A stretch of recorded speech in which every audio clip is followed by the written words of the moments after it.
I'm Robbie Kyle. Hi, Robbie. Hi, Harry's Lewis. Hi, nice to meet you. Hello, I'm Emily Hughes. Okay, where are you all from? I'm from Illinois. I'm from Pennsylvania. I'm from Scranton, Pennsylvania. Oh, great. Nice to meet you. I'm also from Pennsylvania. Yeah, good, good. Are you registered? Oh, Just of course. joking. Just joking. And so we are here to speak on behalf of HR 235, the zero emissions credit to help keep our nuclear plants solvent. Oh, interesting. And so what do you know about nuclear energy here in the state of Pennsylvania? Well, I know it's very important.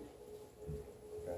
All right. Well, how important do you feel about nuclear in terms of climate? I absolutely think it's critical to dealing with our climate crisis. I'm glad you're advocating for zero carbon energy. I certainly want to see nuclear play a role in meeting our climate goals.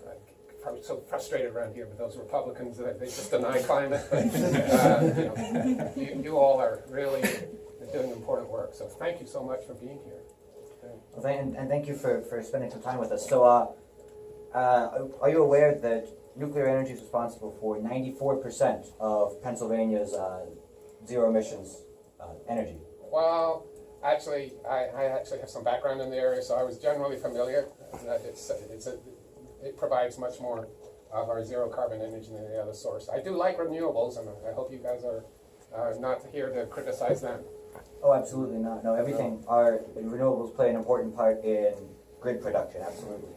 I actually live in the 3 Mile Island area, so I do get questions from even neighbors about the safety of the plants. Do you have anything you want to share on that? I've actually taken a tour of 3 Mile Island, and I felt extremely safe the whole entire time. I went with my college, and it was a great experience. Forbes put out a piece a couple of years ago highlighting the fact that in terms of safety, if you look at the number of deaths per kilowatt hour of energy produced, nuclear actually has the lowest number of deaths per kilowatt hour of energy produced. So if you want to talk about safety in forms of energy, then nuclear really is the king of that field. Yeah, it's highly regulated, and I want you to know that I support its regulation because of the safety issues. I do have a question about jobs. I care very much about working people, and I know there are a lot of good jobs at the plant, but also people coming in and doing work to maintain a plant. They may be contractors, so quite a lot of those folks are often union labor. Have you talked to any of the building trades about this issue? What issue exactly are you talking about? Well, the nuclear issue and keeping plants going. Oh, okay. All right. Well, yes, it's incredibly important to us that we are keeping these jobs, and it's not just about climate and clean energy. But Have you talked to the building trades?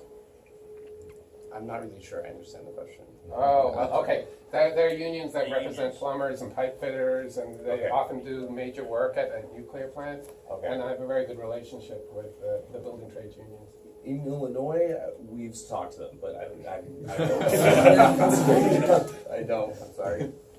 They have expressed some interest in helping maintain solvency of our nuclear plants, not only in the short term, but in the long term as we then move towards building new nuclear plants, because there's future investment for them and new job Yeah, I hope opportunities you for work them very down the carefully road. with them. Yeah. And so, important. as your time is valuable and you're on your way to another meeting, I know, but can we ask you to support HR 235 and the zero emissions credit for Well, nuclear I'm energy? very sympathetic. I haven't actually had the time to read the whole bill at this point, and I'll sit with my staff. But so please send me any other information that you have. But I'm very sympathetic to this bill. Thank you for your time. Thank you. Right there, wow. Nice. Yeah, that's tough, right? You got to be pretty economical with how you use your time. That was probably the hardest Democrat I probably ever had to talk to. I felt like Because, there wasn't. We didn't have to convince him. Yeah, I was like, that was the impression you I got. said everything that like I would have said to you. So, James, John, you got comments, criticisms?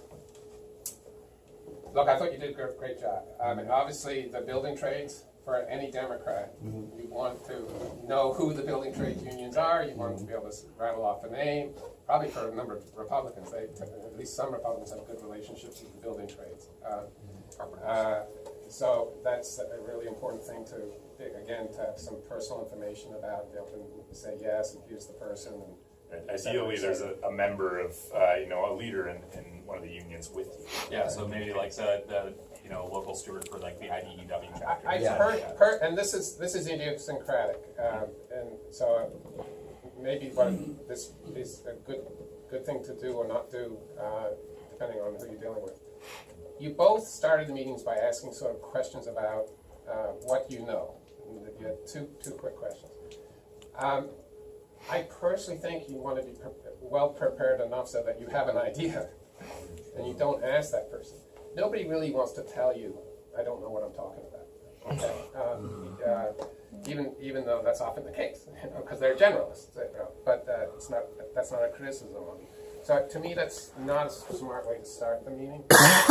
You want the icebreaker to start the meeting. You want to know who you're dealing with in terms of their knowledge base, and you want to prepare a presentation that meets the knowledge base of the person that you're dealing with. Just to add a couple of, that's a good point.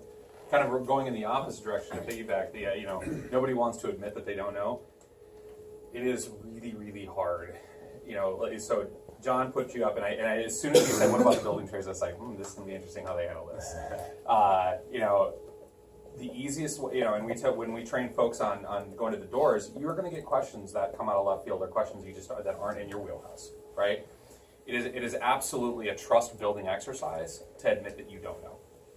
Oh, we're just nuclear engineers here. We're just talking. We have our perspective, but can you tell us a little bit more about that? Put it back into him, and then he's like, oh, you know what, my buddy Randy, he's the local steward for the IDW chapter. Great guy. I can get you his contact information. He would be a really good person for you guys to work with. This is also a super big advocate, right? That's a great piece of So it's put it back into them and just and empower them. Say, you know what, I don't know. Can you help me? And anytime you establish that connection, that's going to build that. Another version of that is, I don't know, but I'll get back to you.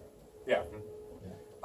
The other piece of this that I want to address is, and John's a politician, right? Which I have heart for.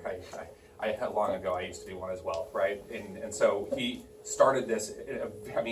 What you saw here is an extremely good representation of what it would be like if you caught a senator walking in the halls, right? He was open. He cracked a joke. You guys registered. Just kidding. Just kidding, right? Pick up on that. So if I can, real quick, and I'm not, I just want to actually parrot back exactly what happened here, and then kind of contrast that with something. So if we just like 2 30-second spots. So the senator comes up. Oh, Senator, hi. I'm Tate Stevenson with Generation Atomic. Where are you from? I work for Generation Atomic. Oh, do you know much about nuclear? Yes, I think so. Let me tell you something. Let me tell you about nuclear. Are you a supporter of nuclear? Generally, yes. Okay, great. So nuclear energy, extremely important in PA. I'm really passionate about it. So that's kind of one, right? Basically that very, it's very transactional versus, hi, Senator. Nice to meet you. Do you have just a quick second? Of course. So I'm Tate Stevenson. Yeah, I'm with Generation Atomic.